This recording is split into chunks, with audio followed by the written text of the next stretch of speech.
Thank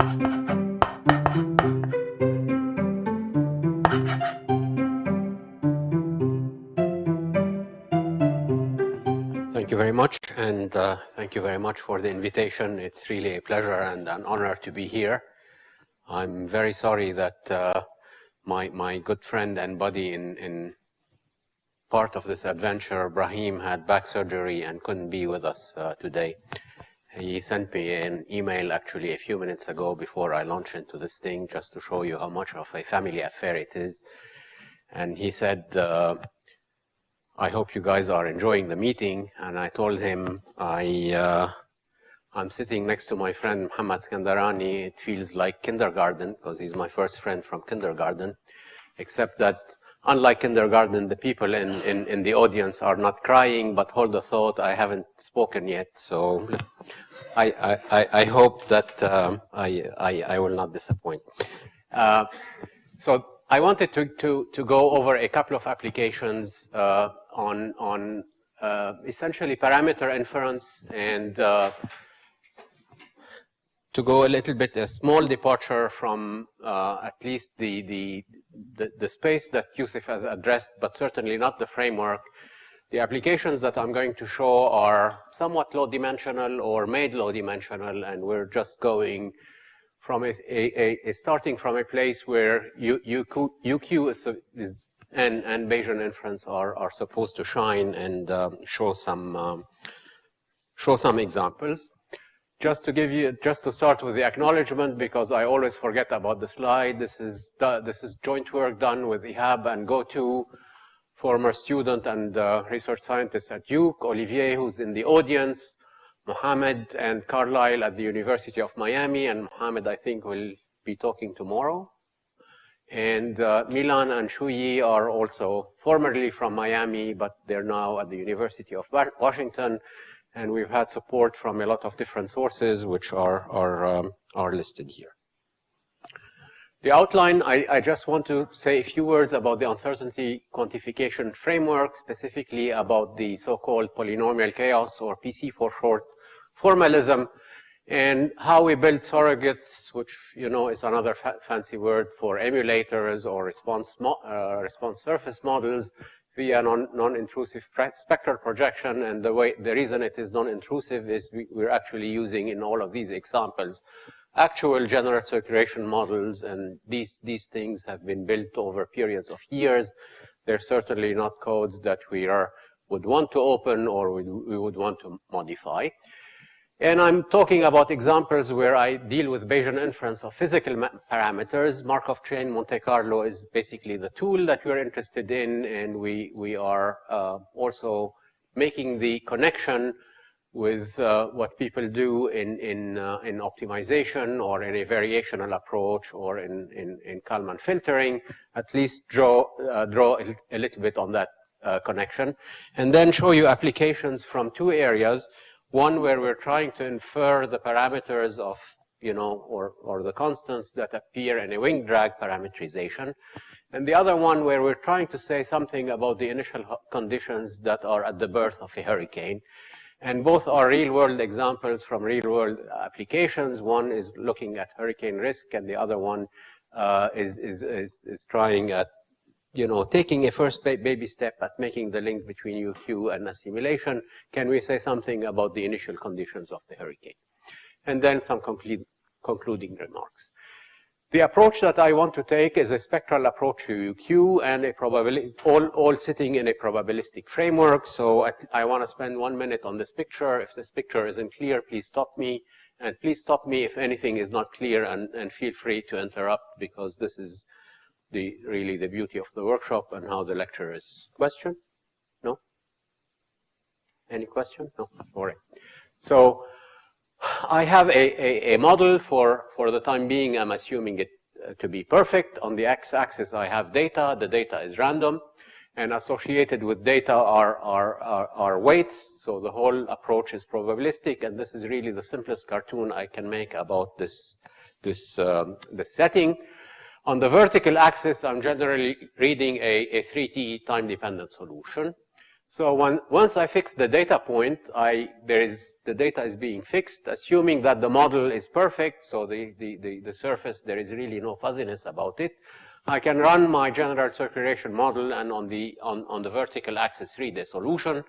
And when I say that the data is probabilistic, associated with each data point is a weight or a probability that gets pushed by this map onto the solution, and the map being a quote-unquote a perfect general circulation model or weather prediction tool. And this is the simplest forecast, the simplest setting for the framework that I can have. And the stochastic solution, it is stochastic, at least in this cartoon, solely for the fact that the data, or the inputs, I should say, to people in UQ, data means model data or model inputs, so be careful about what that word means. It's really a source for confusion. For observational people, data is really what you observe. So let me be a little bit more specific. By what data I mean, I mean uncertain inputs, okay? And we're seeking the solution in the product space, you know, the probability space where the uncertain input live, with whatever, you know, Hilbert space structure you may seek solution in a finite element or a finite volume discretization of the actual physical event. All right? Both these spaces, I am assuming that they have a certain inner product structure, and I'm taking the structure and relying heavily on it. Any question as far as this cartoon is concerned? All right. So as far by spectral representation, I mean a Fourier-like representation of my solution. Remember, my solution depends on x and time. And now I'm going to also index it by a vector of random parameters or uncertain parameters, which I shall call xi. And I'm going to look at this, you know, probabilistic response surface here, decompose it in this form, a set of deterministic modes, which are really coordinates of this probability space, okay, because the x's are uncertain.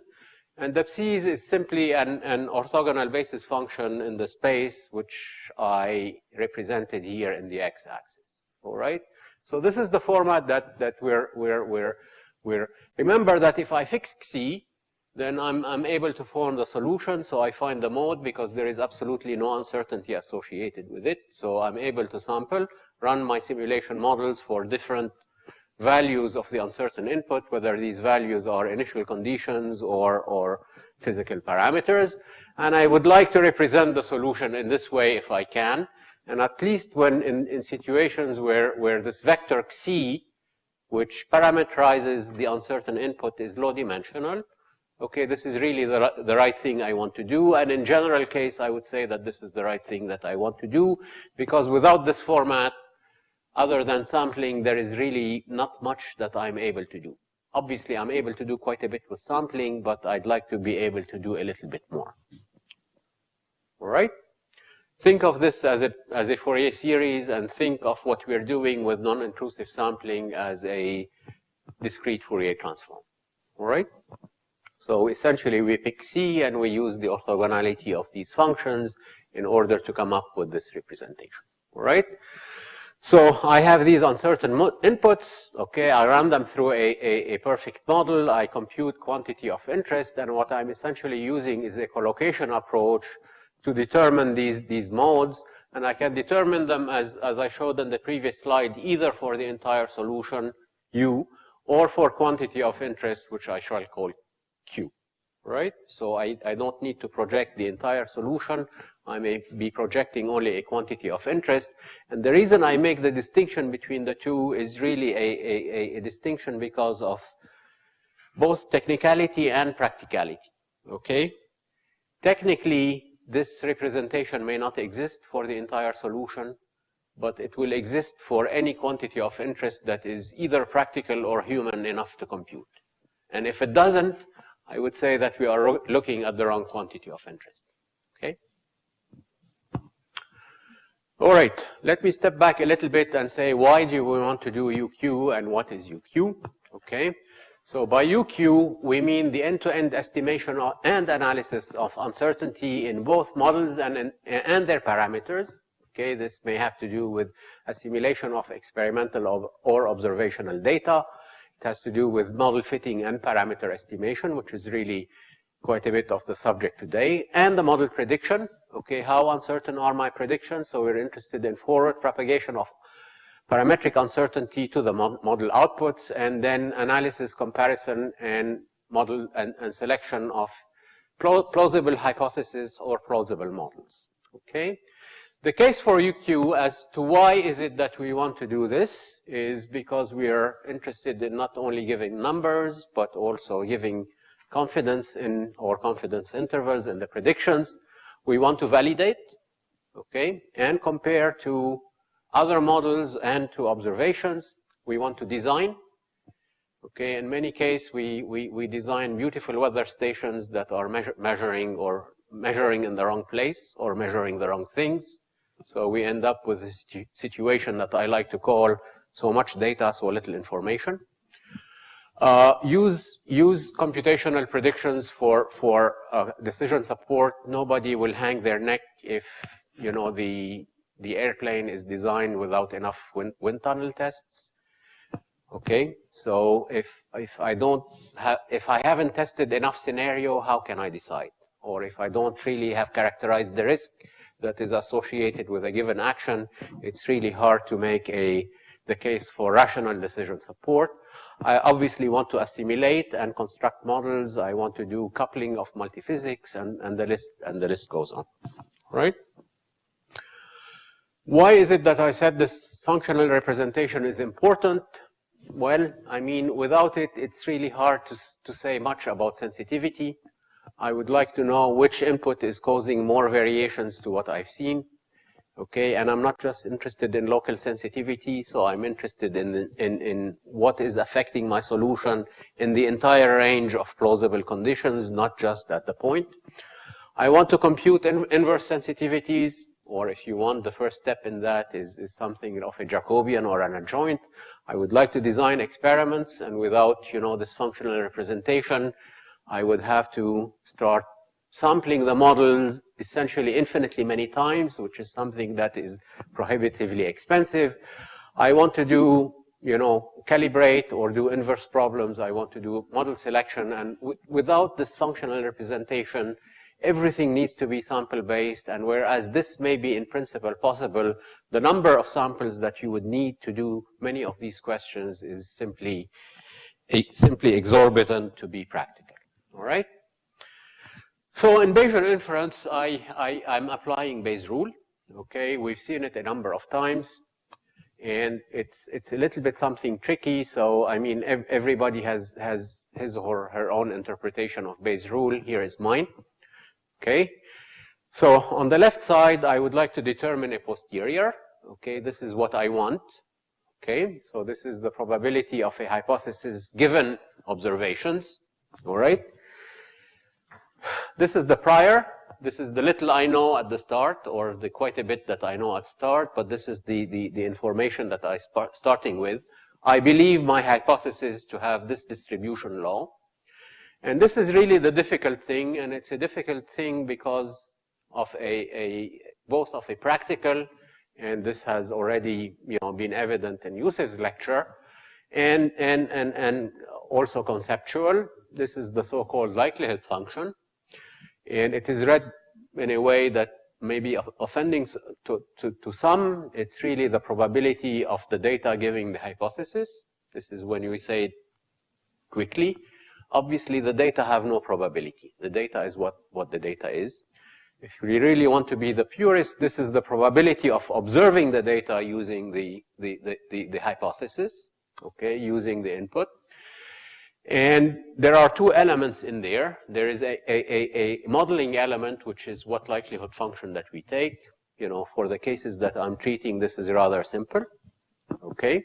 So the likelihood is how do you measure distance between model observation? This is really what I mean in likelihood.